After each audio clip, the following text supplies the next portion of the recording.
Last week we had the county seniors down here at the Golf Projects to get some practice in and maybe pick up a couple of tips from us coaches as well.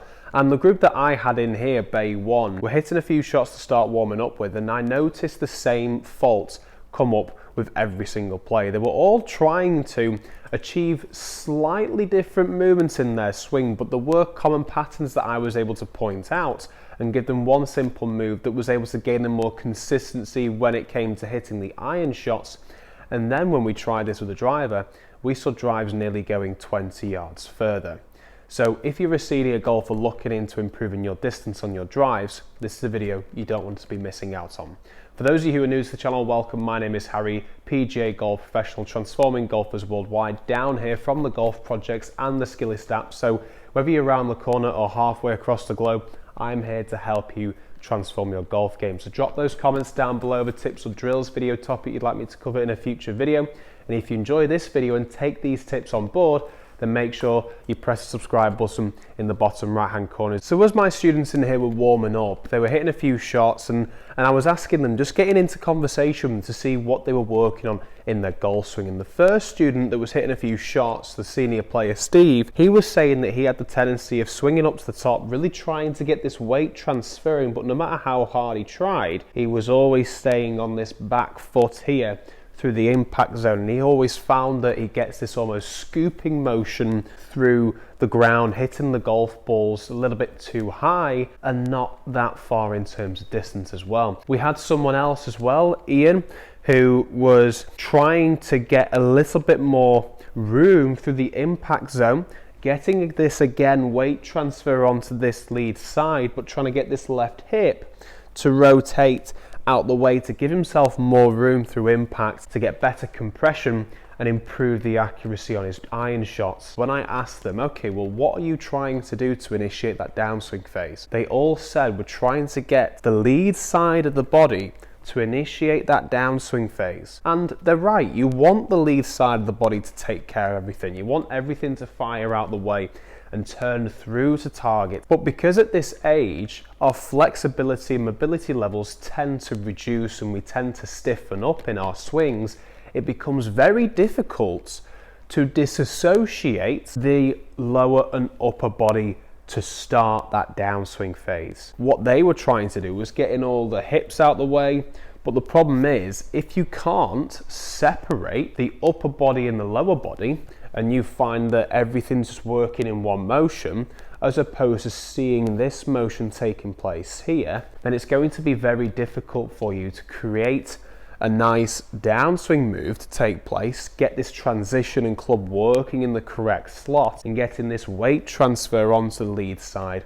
efficiently. If everything's working as one, we can't go this way because otherwise the club gets a little bit over the top. We get a little bit stuck, and also as I'm doing this, where's the pressure moved? It's moving in this direction here. So what's going to happen is, for Isaac's third law of motion, I've mentioned this a couple of times in my videos, where for every force acting on a stationary object, and our feet are the only part of the body that are making contact with the ground at all times, well, we're going to get an equal and opposite force taking place. So when we press into the ground this way to initiate this downswing with limited mobility and flexibility, we end up having to push away like this here. So Steve, who was really suffering with trying to get this weight transfer to take place, get this hip out of the way, he was adding the pressure too much in this direction here. He was trying to fire the hips like this, but because there's no disassociation, he's going to get too far over this way. And then last minute, he would lean back. So to kick things off for Steve, all I told him to do was to take his club away for now, and I want him to take his hands, put them across the shoulders, and I want you to do this as well if you're at home watching this. You're just going to simply just swing up to the top. Imagine you've got a golf club, you're swinging up to the top like this here. To initiate this downswing, remember, we've got to remember these two parts here, body parts, are more likely to work as one, is getting this press to take place. When I say press, I mean you are maintaining the pressure on the trail side of the body. If we're transferring the pressure too early in this direction, I mentioned we're going to get a reaction taking place pressing back up this way. So if we can maintain this pressure taking place on the trail side of the body as we make our way up to the top of the swing, and then get into this setting almost, this set position to begin that downswing, what do you think the reaction's going to be? If we're pressing in this direction, well, there's only one way we can go, and that is forward towards the target. So this is how you're going to be able to get this weight transferring on the way through. But it's really important you get this correct, so keep watching and keep bearing with me with this. So we're getting up to the top. We're getting this pressure here, and you can see when I'm doing this, I'm not turning and adding pressure. Otherwise, we'd get either over the top, where you can see that my right glute is moving away. So we're just going to be leaning back too much. We want to be ensuring that everything from this position here at the top of the swing is switched off. We're just bending our knees, we're flexing our knees to set ourselves into this almost squatting motion here. The more you can press down doing this, the more exaggerated the feel will be, which will be really good for those of you who really aren't used to switching on this lower body in the correct motion to begin that downswing, initiating that downswing. So up to the top, press down like this here, and then for the final move on the way through, all I said to Steve was once you're in this position here, you can feel that added pressure, you can feel yourself wanting to press up because there's too much pressure going on. And don't forget we're doing this in stages. So we've got to this point and he's like, flipping out, yeah, I can really feel that now. What do I need to do from there? Well, simply press upwards, press off this foot here. And where's the reaction taking place? This way. Now it's going in this direction towards the target. And you can see that I'm really initiating this movement, pushing upwards, and I'm not thinking about firing this left hip. And look, my left hip is firing. But, and I mentioned before, we don't want to be firing the hips to begin, but that's the second move. For senior golfers or any golfer out there that struggles with mobility and flexibility in this disassociation, it's really important that we develop a swing, initiate that starting move on the downswing to take place. It's going to help you coordinate these two body parts, the upper body and the lower body. So when we get to here, as soon as we press and then push, you can see that I'm pushing off this right foot, but I'm getting this reaction. I'm getting all my lead side firing out the way because of this. I'd usually recommend hitting off a tee if you've not done this before, because obviously you are lowering in height, and before you start thinking, well, lowering in height, well, I'm going to end up duffing the shot. But again, because we're pressing back upwards, what's going to happen from here, and Steve was mentioning this as well, he was thinking, well, hang on, if I get to the top and I press down and I push up, aren't I going to be thinning the golf shots? And I said no. And the reason is the arms and the club should be working in the opposite direction to where the body is moving and traveling. If I was to throw a ball at this screen now, I'm going to take a different golf ball because that one there is in the prime spot for filming. So I'm going to take a ball here now, and I wouldn't throw this ball like this here and have my arm following the body. I would have my arm moving away from the body like this here. So if I was to point at this camera here and I was to throw this as hard as I can, again, I wouldn't go this way and do this motion. I would go this way. You can see that my body is moving in this direction and that arm is moving towards you, where we're getting the body moving in the opposite direction to where the arms and the club will be traveling. So in a golf swing, how does this look then? So we're getting to the top, pressing down, and then as we're pressing upwards, we want to be allowing the club to fall to the ball. And when I say fall to the ball, a lot of players really try and think of too many positions in the downswing, more than what the manual says. So it's very important that when you get to the top of the swing, we're adding this pressure. You can see from here, I'm not moving my arms at this point in the golf swing. You will notice that when you do this action, the club will start to begin that downswing phase. This is all going to take place in one motion. But again, bear with me, we're getting up to the top, pressing down, and then as we're pushing upwards from this trail side here, pushing upwards, allowing everything to turn, you can see there I'm allowing that club now to reach for the ball. And that's how you're going to improve the angle of attack, that compression onto the golf ball, and therefore hit them much better and much further. And for a lot of you, This is great, you know, you can go and take this away and practice this. Obviously I've got a bonus tip for the driver. Some of you are thinking now, well hang on a sec, how can I get the club to fall to the ball? What, can you give me a simple drill? Yes. Swinging up to the top, and I want you to just let go of your right hand and allow the club to form. And you're allowing this arm to continue staying extended, nice and straight here, all the way through to finish. And then once you've done a couple of motions doing that, you can then bring this into the squat and then push. And again, we're going up, squat, push. One more time, just trying to get this all in a little bit more of one motion rather than steps. Up, squat, push. And that one there was a little bit ground first because I'm really exaggerating that press down into the ground. From this trail side, I didn't quite push up in time to get that solid strike. In an actual swing doing this, because you're more likely to quicken up this speed and get up and out of the way, you're going to get that strike, no problem. Really nice strike, a little bit pulley, which is something I'm struggling with at the moment. That's just because I tend to get a little bit too much this way, get a bit stuck, and then tend to flicker the hands now and again. So I'm just working on a better swing path. Moving on to Ian. When Ian was watching this, he was thinking, well, how can this work for me? Because for Ian, he was obviously, rather than trying to add the pressure and fire the hip, he was trying to get the lead hip moving away from the golf ball to create this room, if you can remember. From the start of the video I mentioned for Ian, he was really trying to get this lead hip working out the way in this motion here. Well, from the start of the downswing, the transition phase, he was trying to get this motion here. And you can see here, in order for me to get this hip back, adding the pressure, trying to get the pressure using the lead side of the body first onto this side here. He was getting this motion. And what does that cause my right glute to do and my right hip?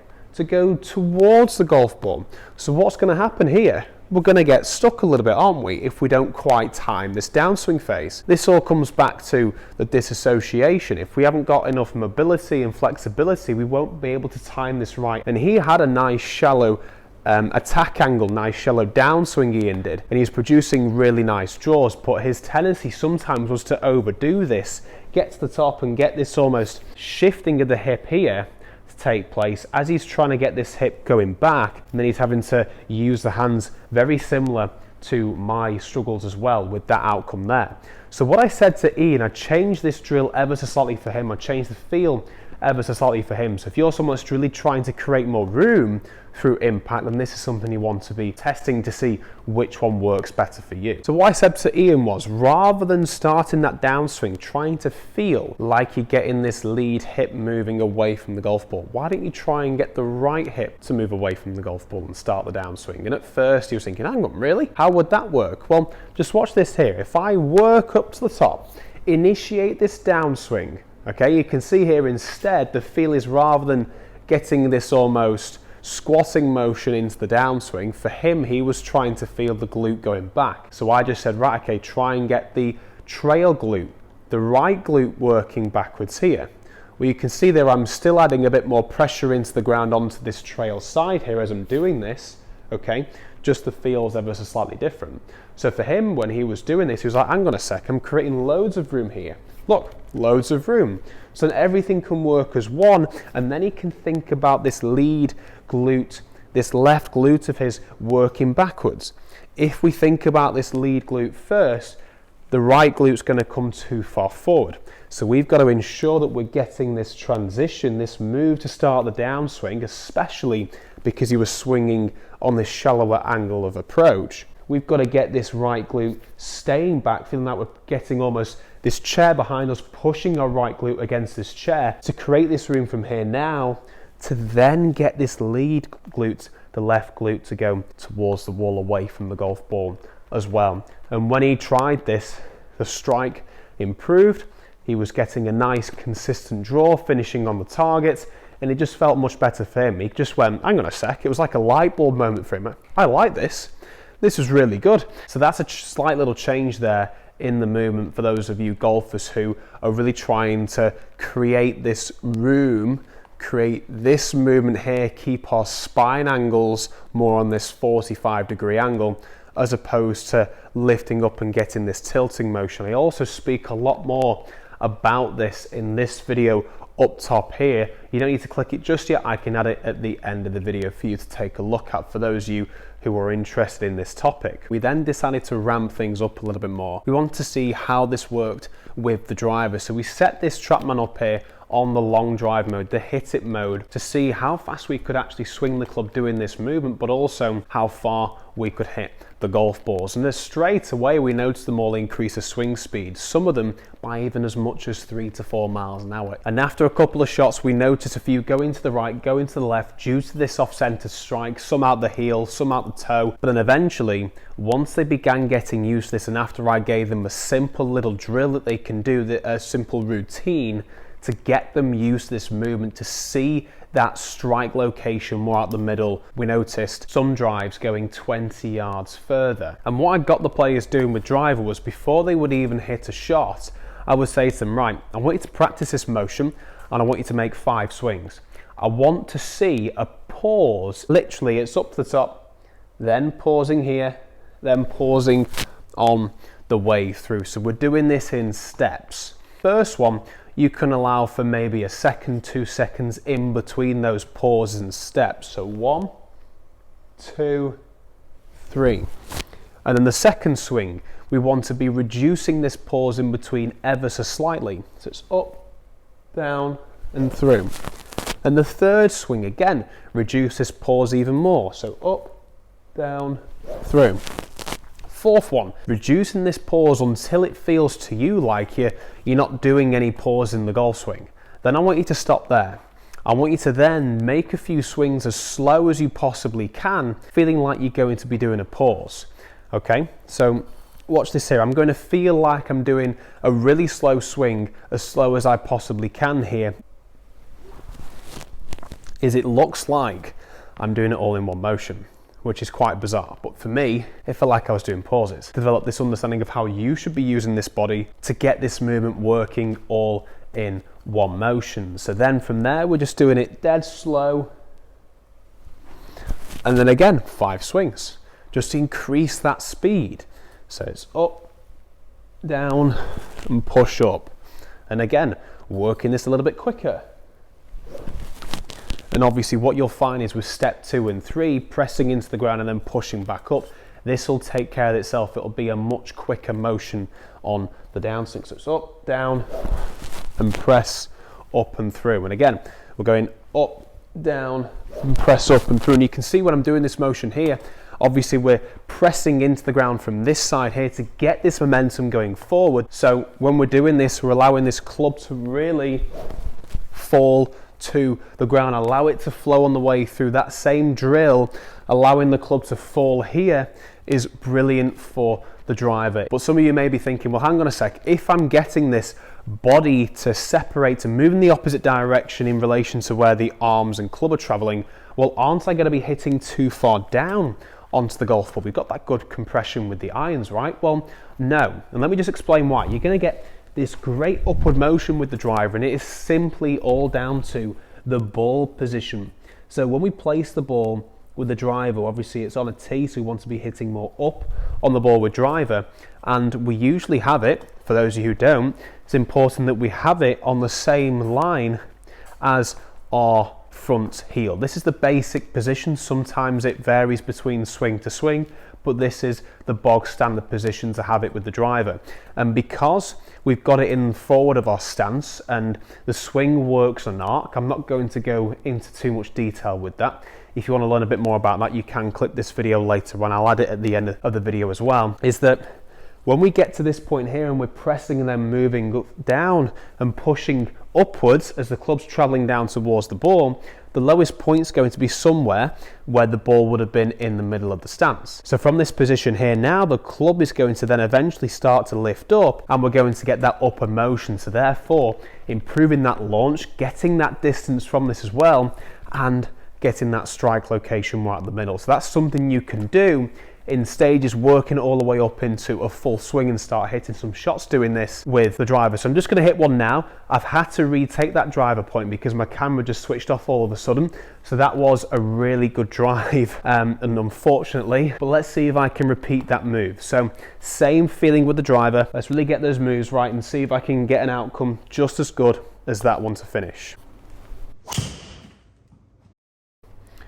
Nearly as good, ever so slightly off the heel on that one unfortunately, but really good swing. Felt like I was using those forces, really pressing into the ground, turning through to get a really nice another outcome just like that one there. So if you have come this far, make sure you hit the subscribe button, as I'm uploading videos every Tuesday and Friday to help you improve your golf. Make sure you drop those comments down below with a tips or drills video topic you'd like me to cover in a future video. If you're someone that finds this early extension, click this video up top here. Or for those of you who would like to learn a little bit more about how the swing arc works and how we can use this to our advantage, you can click the video in the bottom corner there. Thanks for watching, and we'll see you in the next video.